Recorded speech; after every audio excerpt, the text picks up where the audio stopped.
Voltamos com o Gente em Destaque do terceiro e último bloco aqui na TV Câmara Jacareí, a TV pública da cidade. Hoje eu converso com o jornalista e escritor Lucas Berlanza, autor da biografia intelectual do Carlos Lacerda. A gente falou no bloco anterior um pouquinho do fim da vida do Lacerda, e eu queria falar agora quando o Lacerda estava no ponto alto da carreira, que foram exatamente as décadas de 50 e 60.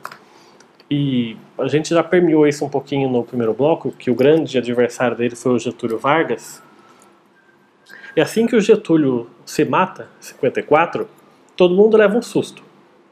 Muita gente diz que ele adiou por 10 anos o golpe militar por conta desse suicídio. Eu queria que você comentasse um pouquinho esse fato da... Neves que disse isso. Então, esse fato do suicídio do Getúlio na movimentação da vida do Lacerda, porque também mudou a vida de todo mundo ali, né? Não, Lacerda, naquele momento, todo o mar estava para o DN. É. O mar de lama denunciado no governo do Getúlio Vargas, o fato de que um representante, um líder da guarda pessoal do presidente, que era uma guarda ilegal, que o Vargas recriou, porque era uma guarda que existia na ditadura do Estado Novo, um líder dessa guarda pessoal foi mandante de um atentado contra o jornalista de oposição, que o Lacerda na época era jornalista. Ele era afiliado ao UDN, mas ele não tinha mandato nenhum. Ele não era nem deputado, nem vereador. Ele foi vereador no final dos anos 40, mas por muito pouco tempo ele saiu do cargo. Então, o atentado contra esse jornalista de oposição e que matou um major da aeronáutica, mobilizando aí as Forças Armadas em cima desse caso. Criou-se, então, um ambiente profundamente adverso para o varguismo, para o getulismo, manifestações nas ruas, pancadaria, a coisa estava fugindo ao controle e o cenário todo que se desenhava era um cenário de renúncia ou até deposição do Getúlio, pela força das circunstâncias. E aí o Getúlio Vargas dá aquela jogada de mestre política dele, que, no entanto, também é um ato moralmente questionável, né, profundamente criticável, que foi o seu suicídio, e isso cai no colo dos seus herdeiros políticos, porque começam a explorar nas rádios, as rádios todas dominadas pelo varguismo, né, que foram construídas com o influxo do varguismo, começam a veicular nas rádios a carta testamento com música épica de fundo, meu Deus, blá blá blá, aquilo tudo lá, aquela carta delirante do Vargas. Começaram a colocar nos santinhos, e aliás, interessante isso, que outro dia eu estava vendo as coisas antigas da minha avó, e tinha lá um santinho da época, com a foto do Vargas, com a réplica da Carta Testamento. Aquilo ali vinha embalando as cédulas dos candidatos varguistas, dizendo assim, ele morreu por nós, para nos salvar, ele com E maiúsculo. Como se fosse um santo. Como se ele fosse Deus, como se ele fosse Jesus, não fosse Deus. Então, quer dizer, uma linguagem religiosa de mitificação, de santificação do político, do populista. Isso que estava acontecendo. Aí a maré virou totalmente.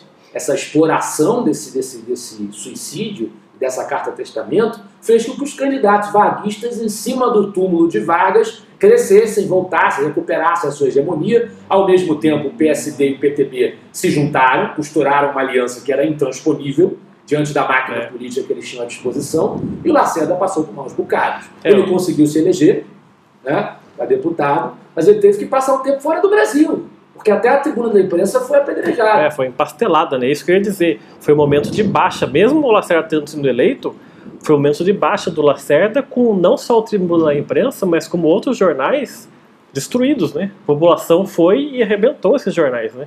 Todo mundo que criticava o Vargas, de repente virou alvo.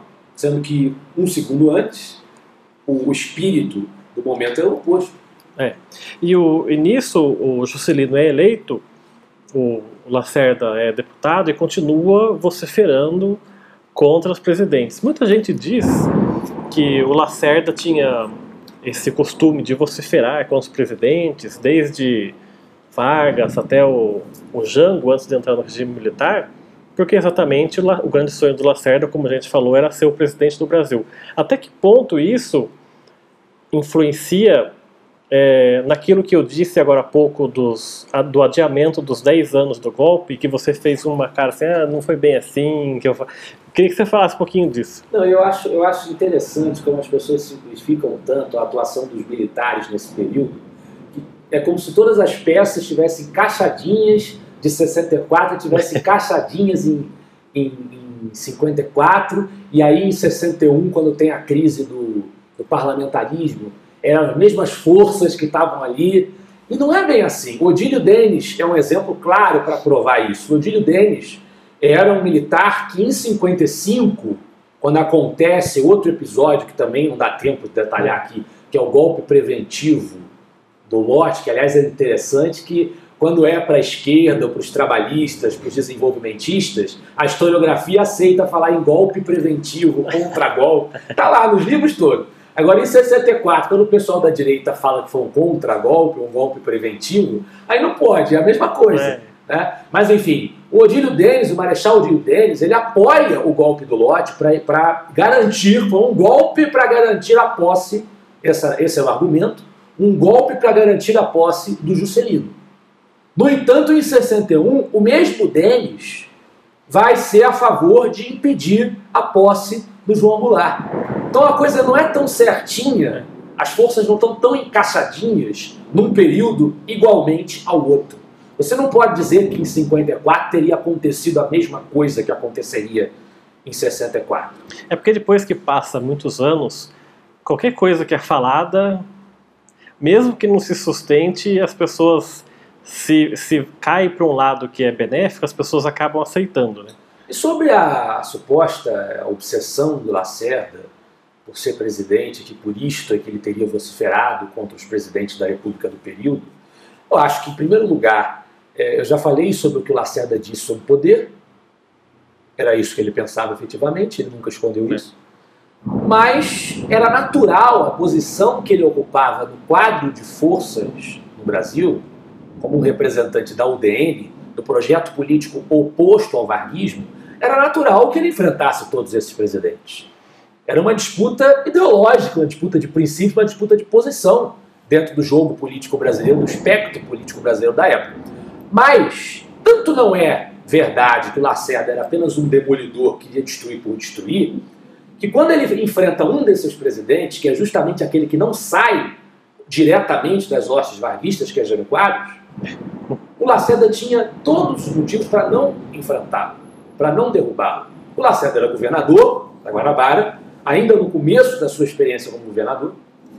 Ele tinha um presidente que o apoiava, um presidente que tinha sido eleito ao seu lado, que era o Jânio. E, no entanto, ele enfrenta o Jânio, o que vai jogar contra o seu governo, vai jogar contra a relação dele com Brasília. Por que ele faz isso? Porque ele quer o poder? Né? É contraditório afirmar assim. Afirmar a coisa nesse sentido. E o duelo do Lacerda, que você também explora no livro, com o Roberto Campos, que eram duas pessoas de direita, né, dois conservadores, mas também com um pouco de lados opostos. Queria que você falasse um pouquinho do Roberto Campos no Carlos Lacerda. O que é interessante é que os dois brigam para ver quem é mais liberal do que o outro. O tom da disputa é esse. Se você for olhar para as disputas mais recentes da nossa nova república, depois do regime militar, a gente tem uma série de competições para ver quem é mais socialista. Então, nesse ponto, eles estavam melhor brigando um com o outro do que nós, até muito pouco tempo atrás. Foi uma disputa movida pelas paixões do momento, pela função do Roberto Campos como ministro no governo Castelo, e a insatisfação do Lacerda com a forma como as coisas já estavam evoluindo politicamente naquele momento. Eles estavam, por natureza, em choque. Mas, ao mesmo tempo, foi uma disputa que refletiu as limitações do liberalismo dos dois, que era um liberalismo possível e dentro do quadro ideológico do Brasil na época, onde a grande referência era a Alemanha de Konrad Adenauer, a Alemanha que se reergueu depois da guerra, era o órgão do liberalismo, a economia social de mercado, que não é exatamente o que seria o liberalismo que ganha mais força agora no Brasil mesmo, né? O liberalismo da escola de Chicago, escola austríaca. E ainda não tinha acontecido a famosa revolução neoliberal dos anos 80, com Reagan e Thatcher, nem tinha acontecido a ditadura de Pinochet, que acabou dando oportunidade aos Chicago Boys para trabalhar a economia chilena. Então o contexto é outro, há ali muito, como eu disse, das paixões do momento, das paixões políticas do momento, e infelizmente porque perdeu-se uma grande oportunidade. No fim, os dois acabam se reavaliando, quando já não há tempo para mais nada, né? Lacerda já está morto, Lacerda no fim da vida, ele começa a dizer, para confidenciar para algumas pessoas que ele gostaria de se aproximar do Roberto Campos, que o Roberto Campos entendia de economia o que ele não entendia, e ele entendia de política o que o Roberto Campos não entendia, e que ele seria o seu ministro da Fazenda caso ele fosse presidente um dia. E ele tentou essa aproximação, mas morreu antes de conseguir. E o Roberto Campos faz essa reavaliação do Lacerda no seu monumental trabalho de memórias A Lanterna na Popa. Então os dois acabaram revendo essa briga, e, infelizmente, sem tempo hábil para que isso levasse a algo mais construtivo. Para a gente encerrar o nosso programa, uma pergunta que não tem nada a ver com o livro, mas eu acho pertinente. A gente tem visto nos últimos meses, eu acho, uma tentativa de se recuperar o UDN como partido político. Algumas pessoas estão tentando essa ideia aí. Qual que é a sua visão nesse sentido? A UDN hoje tem espaço de novo, como eles estão tentando fazer ou não?